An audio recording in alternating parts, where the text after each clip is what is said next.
Hey there, Jason Small here with the We Know Dirt podcast. Brian here with Brian Atkins. In a podcast today, we're going to talk about this guy right here, a deer that Brian killed this year that he called T-Rex,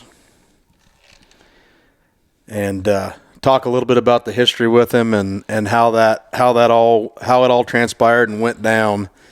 So I guess go back to what was your first encounter with this deer? Trail cam pictures, history. When did you see him? No, Tyler seen him first. So Tyler seen him first. It was there on my farm and Last year. Yeah, back last year, and he seen him. And the day that he seen him, I got him on camera that evening, and he told me, he said, "I seen a slammer," and of course we was texting back and forth when he seen him. And anyways, I got him on camera. And I really thought that he was a big 3-year-old. Tyler said that there was no way he was 3. And, he said he's got to be at least 4. And he said he's probably a 160-inch deer, got trashed, just a big mainframe 8-pointer. And so we ended up the next day, that was like November 6th, 7th, somewhere in that time frame. And then the next day, we both seen him. And we had already said that, he was going to pass this deer. Well, as soon as I got him on camera, I went and seen the neighbors and showed him to the neighbors to try to get their gist on, hey, are y'all going to pass this deer? And we all agreed to pass him. And my neighbors, they passed him a couple of times. And, of course, we passed him. We already had him on the no-shoot list now. And we knew that he could turn into something special. And he was a very clean kind of deer. Like we watched him there during the rut. We seen him 3 or 4 times, and he was not aggressive at all. He didn't want to go, try to fight with other deer. Or there was one day we was sitting back there, and we had 2 other bucks. One of them was probably pushing 170, another one in the 60s, and T-Rex. And all 3 of them had their own does, and they was all like one deer here, T-Rex here, and the does kind of started coming together. Well, T-Rex just left his doe. He didn't want nothing to do with these other bucks, and this was when, this was back last year, and so he never broke nothing off. We'll throw up some trail camera pictures, but he had these flyers and these flyers, big mainframe 8-pointer. You could tell he was wanting to grow these G4s, but he didn't have none of this. He didn't have the drop tines, the daggers, the stickers. But, and last year, his left brow tine was taller than his right brow tine. But so we was pretty excited about him. And see, last year, we didn't have a lot of big deer to chase. Like most of all of our big deer died from EHD. Mm-hmm. And so we was, you roll the dice whenever you let a deer like that go. But my neighbors, I felt good about. I trusted my neighbors and all. And like I said, they passed him. So he'd never been here this year without them. Yeah, either. And you ended up killing Crook up there this last year. You killed mature deer there, and I guess muzzleloader season. I guess it was late muzzleloader season. He was a mature 5.5, 6.5-year-old deer that you've been kind of after, and let this guy go. And then so fast forward. We looked for him all summer long. Like we started last year, me and Tyler, it was like January 15th or 16th. Me and him spent 3 days scouting. It was snow on the ground, and we was scouting all of our farms. We went and scouted a bunch of public land. We just spent 3 solid days scouting, and we had already started putting a plan together for T-Rex and laying out how we was going to do the food, what I was going to change up, and so it started then, and of course, all the food plot work comes into play, and food plot architect are thinking, trying to set up how do we get this deer killed if he can make it, and we had talked about, because I kept thinking the deer was 3.5, okay, and you can look at it and judge it off when you see the trail camera pictures here, but well, it just goes to show you though that looking at. Everybody looks at a deer picture, and we all have our ideas. You look at it. That deer's however old. Pot belly sway back. He's got to be 4.5 plus, right, or 5 plus, really. But there's a lot of times deer, just like you and me, you know, they're just not big deer, like Yeah. body wise. You know, he ended up being when you got him, you had him aged, and he was 5.5. That's this what year. it come back at, 5.5. And I know the deer didn't weigh 210, 215 pounds. Yeah. But so we had this discussion, me and Tyler. Well, what if he comes back and he's in the 180s? Well, I mean, I'll just tell you, I've never killed a deer with my bow in the 180s. And I told Tyler, I said, we're just going to have to see what, if he shows back up, that's the biggest thing. We just got to see what he is. But I said, Tyler, I can just tell you, we get up there in that category, I'm not going to sit here and tell you that I'm going to pass something, especially not when I own the land. Now, I'll do a lot of stuff, Jason. I try to get along with everybody, neighbors and all, but I'm not the kind that's going to sit here and tell you, hey, I'll pass this deer so that you pass him, then me shoot him. Yeah. I'm just going to be honest with you. But so fast forward, we do all the food plot work and all, and never did see T-Rex during the summertime, during our summer scouting. Never got him on camera. Talked to the neighbors. They was not seeing him. And I just thought, I said, gosh, I hope EHD ain't got this deer. And it was about October 10th, somewhere in that range. He hit on camera, and the first picture of him, I knew immediately who it was.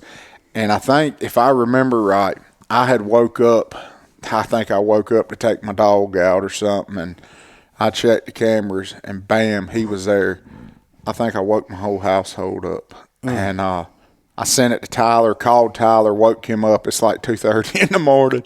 And, because this is by far the biggest deer that I ever had the chance to hunt, let alone it be on my own farm. And so the strategizing started.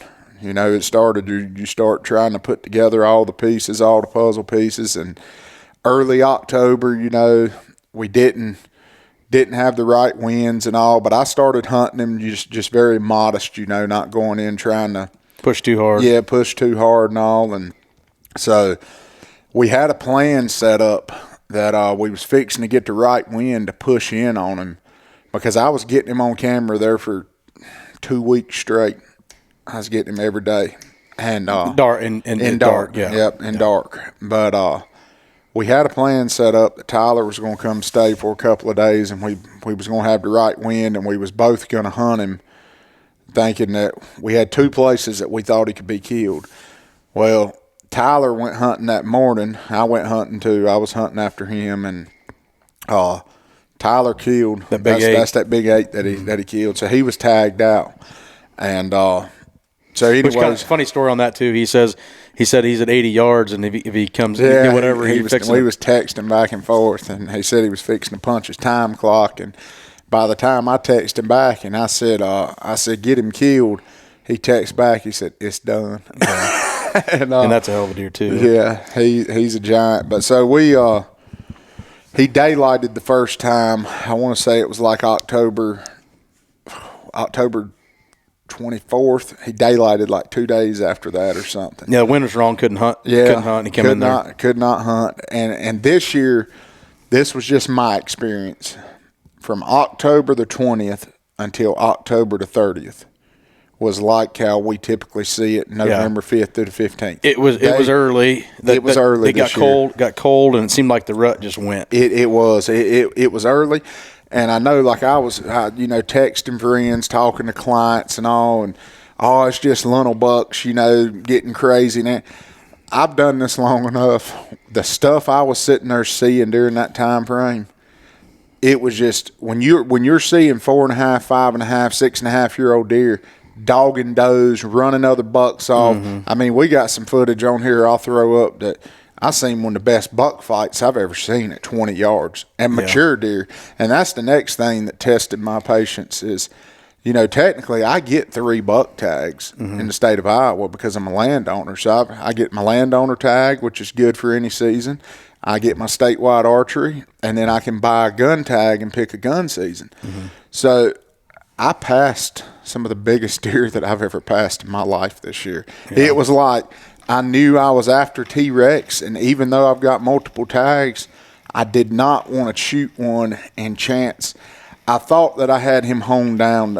I really do believe this deer, for the 4 weeks that I knew he was there when he showed back up before I got him killed, I really truly believed that he was honed in on 80 acres.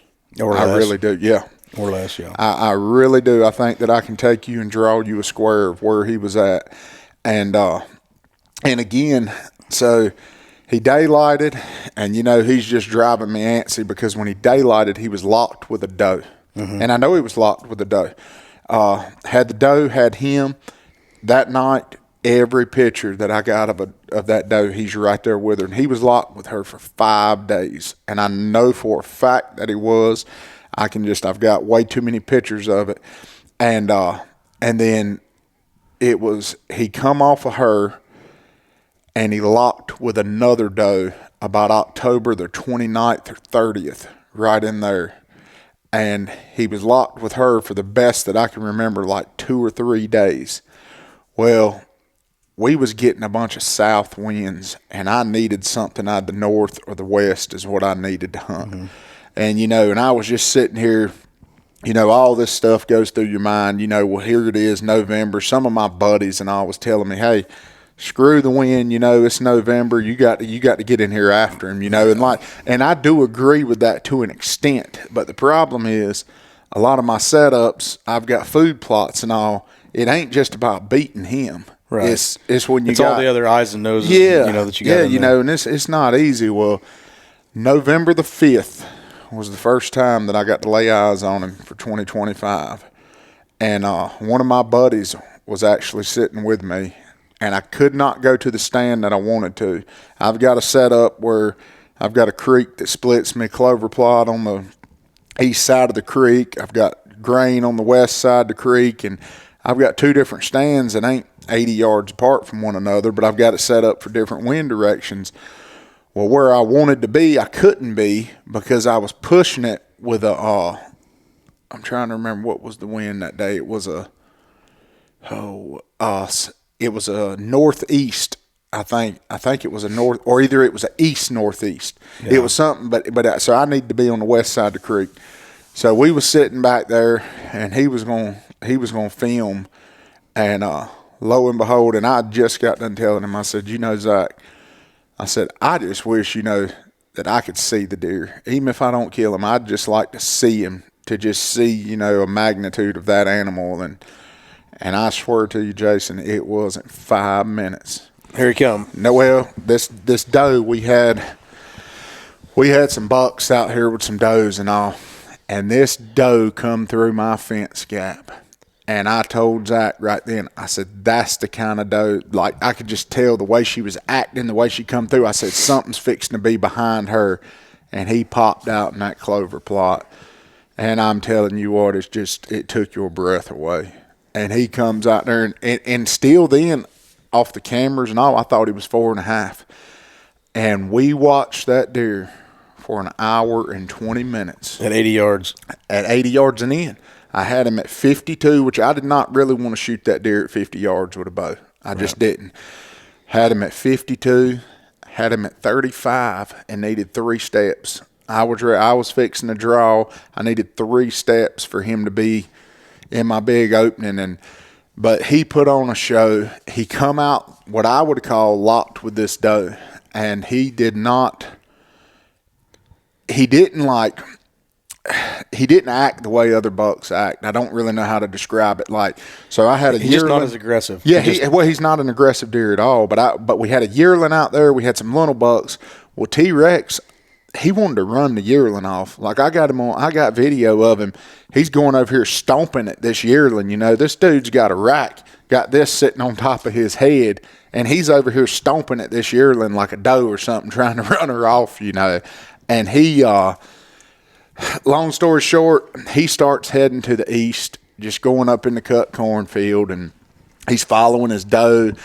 And I told Zach, I said, I got my wish here. At least we got to see him. And we both was just jaw dropped because he looked, you knew he was a giant on camera. Mm-hmm. But when he come out and you could see this mass and all, like he was just a flipping giant. Palmation. Dude, I mean, it's just unreal. And so we figured that he's leaving out of our life Well, about that time, here comes a buck coming from the south, running a doe straight up here to us. He's like a 130-inch deer.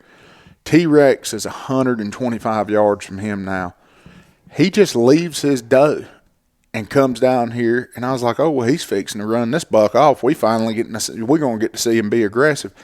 He leaves his doe and comes down here to him, and it ended up being another buck come in like a 100-inch deer or something. Well, T-Rex comes down here to try to run this doe a little. His is up here 100 yards away now. He just forgets all of them, comes over here and starts back eating clover. And maybe they, neither one were really ready. Yeah, that might maybe they wouldn't.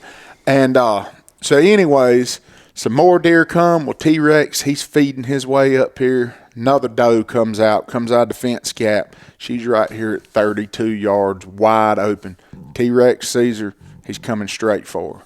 I went ahead and I had the window open, done ranged, release on, getting ready to draw. And I literally needed like 3 steps. Here comes a buck up out the creek, takes off after this doe and takes her out across the field. T-Rex follows right with him, And ended up, we was getting there. There was probably 15 minutes left of shooting light. And T-Rex starts taking back off to the east to where his original doe was. And he gets up here. I've got like it's a field and it makes a hard 90, timber and all joins. And about a 145-inch 10-pointer pops the corner and starts working a scrape up here. And T-Rex is going straight for him. And he gets up here to that deer. That deer run him off with his tail tucked between his legs. Yeah. I mean, I'm serious. He run T-Rex off like, this is my house. You get out of here. And he got run off, and it was that simple. And he come back down there and went straight back through the fence gap where he come from, right at dark. And I just, boy, you talking about driving me crazy. Like, I bet me and Tyler spent 5 hours on the telephone just trying to strategize and all, and just trying to figure out, gosh knows, how do we get him killed? Because now you see a deer like this daylight for that long. I don't know that I've ever watched a buck during November for over an hour. Right. Like now late season, you can have that happen on food, and so November 6th, I couldn't hunt. Wind straight out to south. November 7th, straight south. November 8th, it was raining. And we was going to have a southeast wind, and it was supposed to switch to north at like 4 o'clock. Mm-hmm. And I couldn't take it anymore. I went in there. I went to where I wanted to be. I went to, you'll see from the video, T-Rex was 2 yards from my stand that I wanted to be in and couldn't. From the night, from the previous. From November the 5th. Mm-hmm. And so I went in there. I pushed it. And I will tell you, we use some products, there's a lot of products out here, Jason, that I just think is a crock of crap. If you want to know the truth. I think it's something, they put a big buck picture on it to try to sell, and it's a sales tactic, and we get offered a lot of that stuff, and none of us use it and all, and I'm not one of them kind. You're not going to sit here and just give it to me and say, hey, tell me that you use this product. That's just not me. There's a lot of stuff out there that helps. It does. Ozonics helps. Yeah. But probably the best thing, Kevin's always said, the best thing he thought was that nose jammer. Yes, was the best thing. He used to peddle a lot of that stuff, and he said that, and I'm not going to say the companies that he worked for or whatever, but in the sales meetings they talked about the doe and estrus. Yeah. Like he said in the meeting, and what he was talking about, the meeting they had, if you could replicate doe estrus and you put it in the middle of the timber somewhere, you kill every deer in the timber. It's not hard, not close, not, you know what I mean? It's just not a thing. Yeah. I don't know what it is. There's probably a scientist could explain it to you, but and then. There's a lot of products out there to try to kill your scent and help, and definitely help, and you can do a better job in a box blind than you can out in the tree with an ozonics and some other stuff. But yeah, consistently seems like that nose jammer, if you keep it going, it's about one of the best products out there. It doesn't necessarily, it just fools them about what they the can smell. Smell it, yeah. But they don't know what smell it is. That they're non-threatening just smell. Yeah, non-threatening to them. But so I pushed in there, and I was in a Banks blind. And I could not, now I will tell you, we hunt out of a lot of Banks blinds, you know that. But I will tell you, I cannot stand these tinted windows. You know, I've got I just don't like them. And I like the thought of them, but I don't like the windows. You can't see right there at dark and right there at daylight. But anyways, so I get in this blind, and I'm on the almost totally wrong wind, but I know it's supposed to switch. Well, it's raining. It's just a light, steady rain. Been raining all day.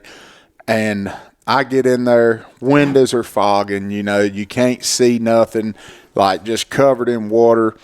And I got in at like 12 o'clock or something. And I remember I sprayed. I've never sprayed so much nose jammer in there in my life. I'd open the front window, which would be my west window. I'd open it every so often to check with the wind checker to see if the wind had switched yet. It hadn't. I'd spray more nose jammer around my windows and all. And I text one of my buddies. I text Aaron, and I said, if I die in this blind, no, I suffocated from nose jammer. Because that's what I had it ranking in there. Well, at like 2:30, I seen a deer in the timber, and it was just a quick, again, fogged windows, tinted windows, rain on them. I seen a deer cut the gap in the timber, and I don't know why. I thought it was him. It was just one of them things like, when you look at so many deer pictures and study them the way that we do and all, it don't take you a second to know the deer when you see it. But I thought it was him, and I'd text Tyler, and I said, I know I'm going crazy. I'm going delusional. This deer was driving me crazy. I mean, he was just driving me crazy. And I think he was driving my wife crazy too, because that's all I talked about, you know. And I texted him. I said, I think I just seen T-Rex headed to the east. I said, but I'm going delusional. I said, all I caught was a glimpse. I can't even see out these windows or nothing. And then at like 3:15, I had some does come out in the clover plot, still raining. Had some little bucks come out there, chase them around and all. And at like 4, I had deer out there on and off until about 4:30, and every deer left. Not a single deer left. Like, not a single deer's left in the plot or nothing, or none that I can see. Well, I opened my front window, and I hit my wind checker, and the wind literally just switched to the north. And I don't even know if it was a steady north or nothing, but like when I checked it, it was blowing to the north. So then I opened my bow windows, and I start cleaning them off, because we're getting closer to dark and all. And, I know I've got 45 minutes, an hour left. And so I'm safe enough to at least get these cleaned. And it was like 4:35. I see him coming down through the timber, headed straight to my fence gap. And I thought, immediately I said, I'm going to have to shoot him in the fence gap. There's no way that he's going to come out here in the plot. Like, there's no way. There's no deer out here. And which is normal. Bucks will come in, check a plot like that. He'll check the plot. He can see it from the edge of the timber. Says, nope, nobody home. No reason out. Yep. And so I'm sitting here. I'm ranging my fence gap. Getting my bow ready. I just know, like, this is the moment I've waited for my whole life. The last thing I want to do is screw it up. He gets to that fence gap, and I click him one more time. It was 34 yards. And I done adjusted my sight, got ready to draw, and this deer turns and beelines straight to me, just grunting every breath. Not a deer in the plot, not nothing, just bark, bark, bark, bark, bark, just every breath.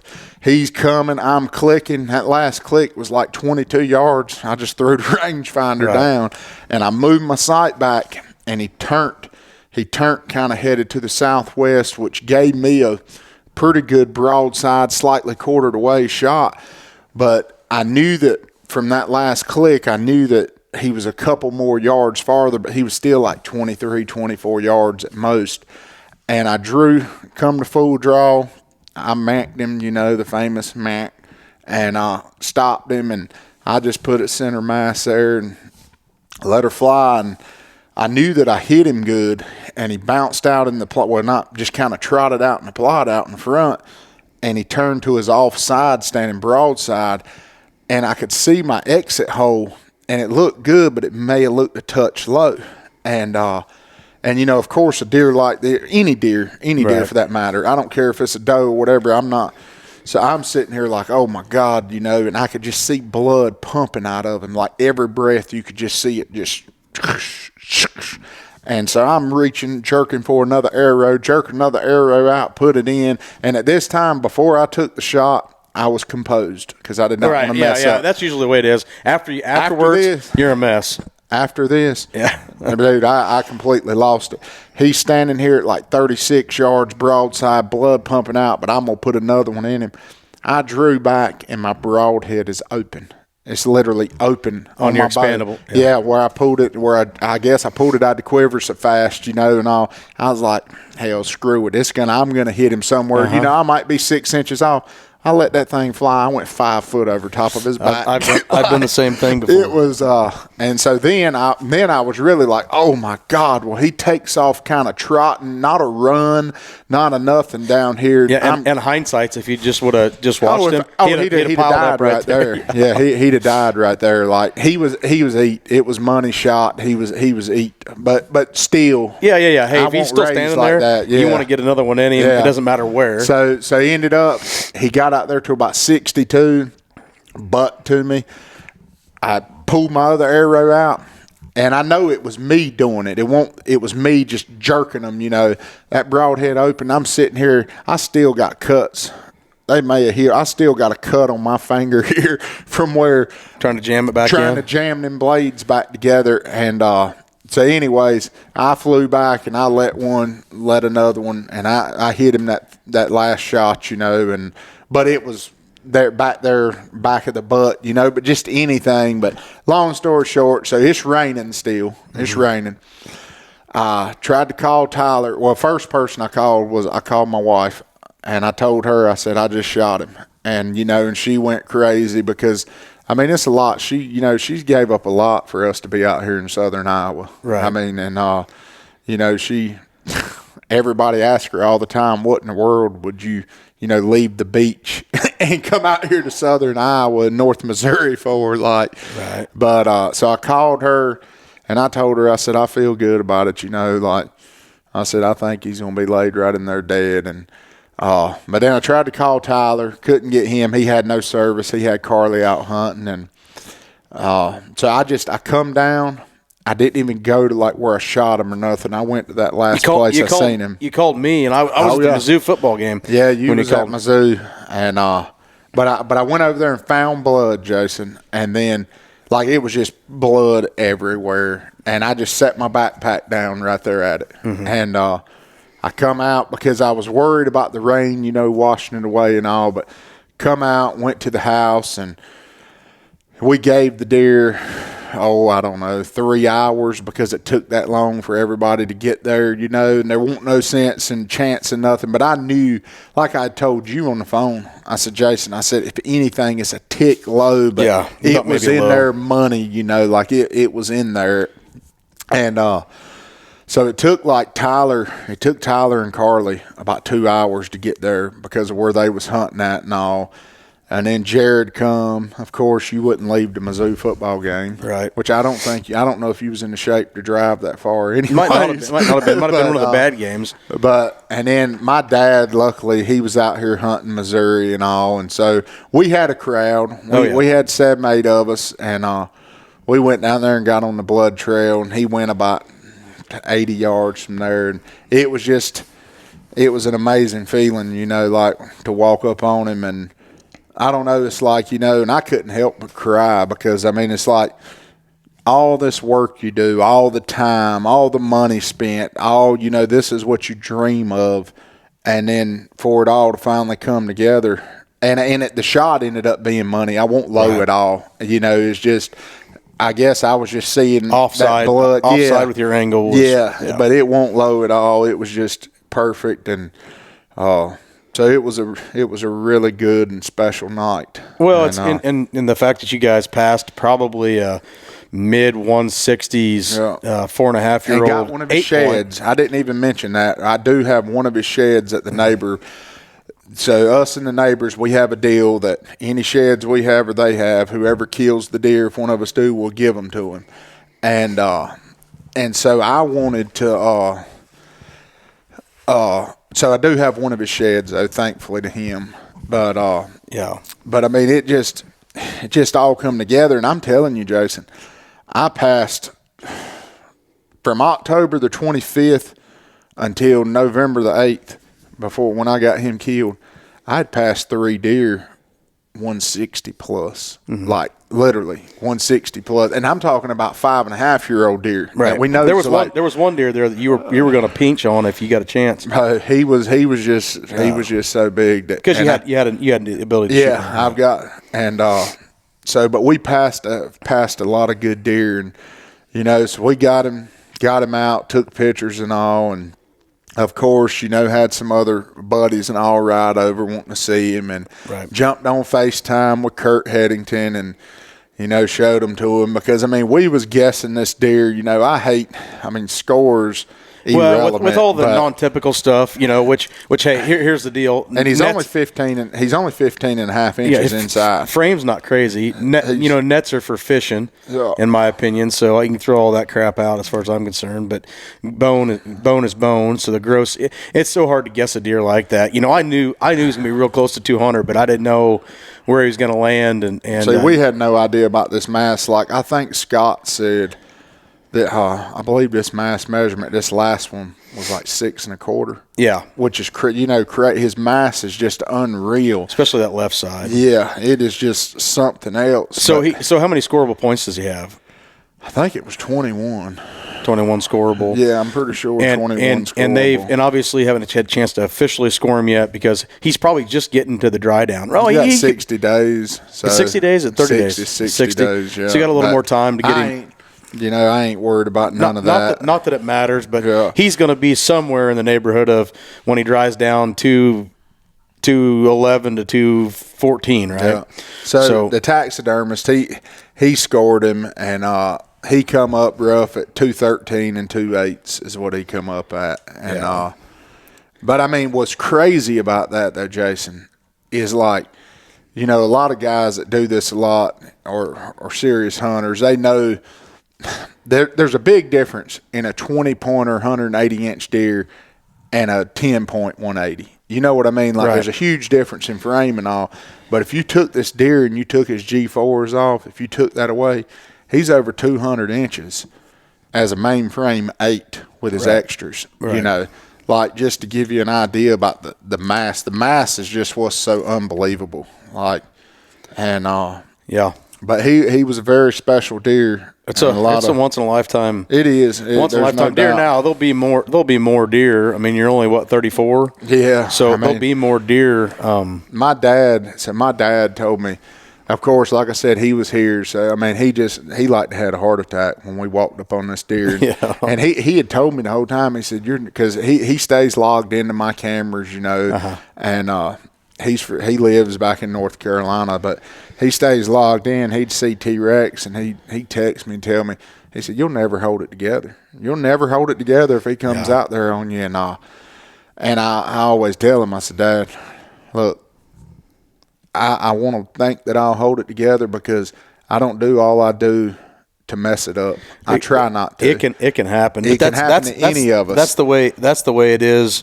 That's the way I've been too. Is usually now, I'm obviously a little older now than when I first started, but I'll fall apart after. That's how it is for me. When I shot that elk a couple years ago, 310 bull, shot him at 20 yards with my bow, pretty calm, and I watched him for 10 minutes close until he got where I could shoot him, and I never fell apart till after I turned loose the arrow. But I had to sit down whenever I got done, because you'd have thought this tower stand was going to flip over. Like, I'm serious. And it's just like last year, the one I shot last year, I like to fell out the tree. I mean, my knees just go to popping each other. And I mean, if it doesn't do that for you, there ain't no reason to do it. But I've tried to get in that mindset of, I'd rather celebrate and have the excitement with my family and friends holding them versus getting excited here for 30 seconds and then having a sad story to tell,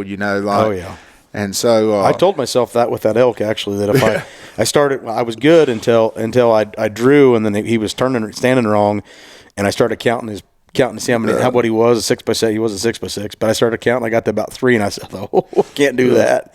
I can't do that." So, and you tell yourself, "Hey, if I fall apart, this deal ain't gonna work out." So, but it's like my dad told me. He said, "Well, you can hang it up now. You're never gonna kill another one bigger than that." And I told him, I said, "Dad, I said you may be right." And I said, "He's a once in a lifetime deer, and if I don't ever, hey." My mission as a deer hunter, as a stewardess of the land and all, like, you know, the good Lord has blessed me in more ways than I can count with it. And I said, but I do live in the place that it can happen. That's it. I seen where Mark Drury said this one time. You know, people talk about, well, you have big deer out here, or big deer there, or this and that. Well, if you like to golf, if you're a golfer, you probably want to move to where we used to live at. Right. Okay. If you're a deer hunter. 10 minutes from Pinehurst. Yeah. If you're a deer hunter, you may want to go to where they're at. And I tell people that all the time, and it's not like, Jason, you know me good enough. It's not like we're loaded with money. I don't have daddy's money. I ain't got that. Right. I just started investing back when I had a little bit of money here to do so, and the land has just been the best investment for me ever. And it's not even like, hey, if you look at my farm from an aerial standpoint, you're the one that had it listed. You couldn't even get a damn deer hunter to look at it. Hardly. Yeah. It doesn't scream. It doesn't have that. But it's in the right neighborhood, and it's got the right kind of neighbors and the right kind of cover. You know, the deer aren't going to bet on you there. Yeah. They just aren't. You've got mostly it's just the way that it lays in there, crop fields, and you leave enough food in there to bring the deer in, and it just works out. And the biggest part is, you talk about these pockets. Oh. You got to have the right pocket, with the genetics, because there was a deer. What that deer score that was killed there 4, 5, 6 years ago? He was about over 200, 230s. 230, 240. And he was within 5-6 miles. Yeah, and actually, didn't they have some pictures? Yeah. I mean, they had some pictures. That's what the rumor was. On maybe not on this farm, but on an adjoining farm of that deer too. So, that's one of the things about the real estate. You can go out there and find a really good looking area, and it's going to hunt really good. But if you don't have, and they can, I suppose, turn over, the genetics in the area can turn over a certain amount of time. But if you consistently killing big deer in that section or 2 sections there, it's tried and true. You find the right section, doesn't matter. They're going to be there. So, but yeah, hey, once in a lifetime deer, and it's a hell of a story. There's no doubt about it. And you're going to have replica made of him, right? Yeah. You're going to send one with your dad back home, and yeah, he which I'm sure he won't watch his podcast, but actually he probably will when I send it to him. But I'll wait to send it to him. But yeah, he wanted one bad just to have at his house and all. So we're going to have one made, and that's great. I hope that and plus, I've never even thought about doing nothing like that, but. You never know, house burned down or something. Once you get that mold made and all, you can do it when you need to. But I mean, hey, you might as well. It's not crazy. I mean, what is it to have $850 or something like that just for the replica? Well, by the time you get it painted and all, they pretty much buy the inch. They're by the inch. So but now I priced some guys that they're up there $4,000 or $5,000 to get one done. Where this guy. He's a professional, and he does that a lot for some of your big names there. And I think we'll end up about $2,000. $2,000. Yeah. But I hate to spend that kind of money on it, Jason. But my gosh, this story could have ended a whole lot sadder. Well, that's kind of like Dad. He killed his grizzly bear, or his I guess it's a brown bear. And I said, what are you going to do with it? He killed the wolf before that, and he made a rug out of it. I'm like, oh, my goodness, you go, oh, well, you know what it cost to mount that? I said, you don't go on that hunt if you ain't going to mount it. I mean, you've got to do that. So I did convince him. He will have a brown bear, full-size brown bear mount here with his bear. So, it doesn't matter what, at that point, if you're going to spend that kind of money and invest that kind of time and effort into it, then why not have it? Yeah. To show it off, What are you just going to do? You're going to do a pedestal with him, though, right? Yeah, it's a pedestal, and full body would have been nice. I wanted a full body. We seriously contemplated it. My wife, she said yes, but she said I really don't think because we talked about getting him jumping coming over our balcony over the handrail there, and like she said, do you want to look backwards every day to look at him? And she had a good point there. So I've got, we've got too many mounts now if you ask her, but I've got one Whiskey Barrel mount pedestal, and we're going to do him on another one here beside the fireplace, and that way I can sit there and look at him every single day. Yeah. But he's just a cool deer, cool story. I'm glad that it had a happy ending, but so when I killed him, they, of course, Kurt and him, everybody was wanting to, post him. I mean, we're affiliated with so many different outdoor companies and all, and I held everybody off because I wanted to go talk to my neighbors first. I wanted to take him so that they could see him, because I felt like I owed them that much respect and all. And so I was able to go see them Monday, and I took the skull cap over there, and, they gave me the shed, and everybody, I do think that they was genuinely happy. I think that they was genuinely happy that us or them killed him. But, I know how that feeling goes because seems like I've been on that side of the stick so much to where, the neighbor gets him. Always a bridesmaid. Yeah. Never a bride. Yeah. And so, but everybody was happy, and we talked about some deer that we've been seeing and passing and all. And like I told them, this is team effort because he'd have never been here, and I would never be holding him right now if they'd have shot him last year. Yeah, and they probably could have shot him, couldn't they? That when they didn't know that he was back this year. But I'm saying they could have shot him last year. Yeah, they passed him 4 times. Yeah. And he was a very visible deer last year, Jason. So that deer blew up over 50 inches, or probably 45, 50 inches anyway. Yeah, it just goes to show you what they can do. What they can do if you give them time and let them go, let them grow a little bit, and if you want to shoot a deer, shoot a good mature deer. Shoot age structure, don't shoot horns. Now I will say this: you thought he was a 4.5-year-old, but when they got horns like that, then the age structure, his body just didn't do it, man. I just don't think it's always the best. It is. You can tell if they're mature or not, but you can't tell. It's very hard to look at a deer, I think, especially different times of the year, and look at them and go, that deer is 6.5, that deer is 7.5. Without experience on them, with a deer or some sort of history, I don't think it's. But you can see when she puts this video in here, clean, straight back, no belly swag. Watched a mature 145-inch deer just run him off. I mean, Jason. Was it the bully though? No. There's one up there, 140-inch deer. It's he's mean sucker.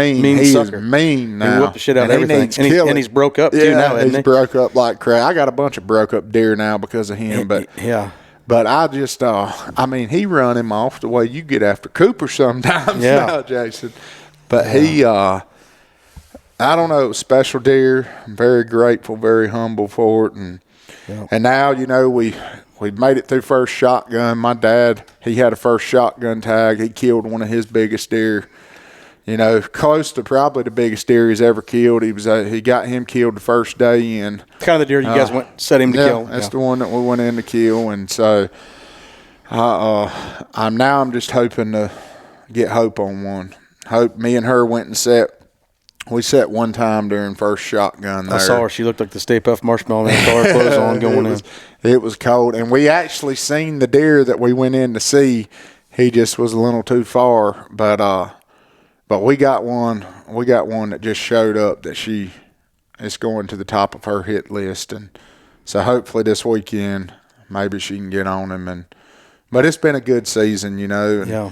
And I've still been passing, don't think I ain't quit hunting because I still got another tag, and then I'll take a late muzzleloader tag, but I passed some good mature deer that I was trying to. And I know this is wrong to say it like this, but trying to save them for like my dad or, them because with shotgun coming in or the neighbors, like I know, right.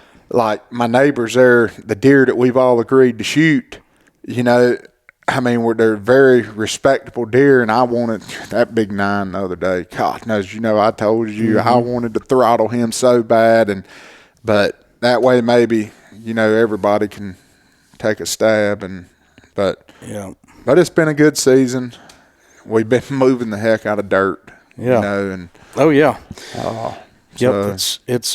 It's definitely that time of year, and hopefully we got some more deer to talk about. We got a couple other deer we've got killed amongst everybody in the office and friends and stuff like that. But one thing about it, this season will go down as something for the record books. I'm guessing. I don't know how many inches of bone, we're kind of at amongst the group or whatever, but it's a pile. I mean, this one kind of helps the number just a little bit. But anyway, Southern Iowa Giant. That's all you can say. That's the story of T-Rex. That's T-Rex, and this is what the dream is, and this is, and there's been quite a few 200s killed in Iowa this year. Yeah. I know of a couple in Missouri, but there's been, heck, I know of 6 or 7 in Iowa this year, 200s. I mean, look at that 270 that just got killed. Mm-hmm. I mean, an absolute giant of a giant. But it should be able to, that right there could Missouri needs to start taking notes, man. Missouri just. I give up on MDC. The greatest state that never was. Yeah. Anyway, that's a whole nother podcast. Is. I'm gonna get Jay Gregory on to talk about all that stuff and him and David Westmoreland. Yeah. But them guys, we need to get them on the board down there. That would be the best thing. Yeah, we do. Maybe save some. Anyway, a whole rabbit hole there. So hey, I guess that's gonna be it. That's the story of T-Rex, Southern Iowa Giant with Brian Atkins here. We'll see ya.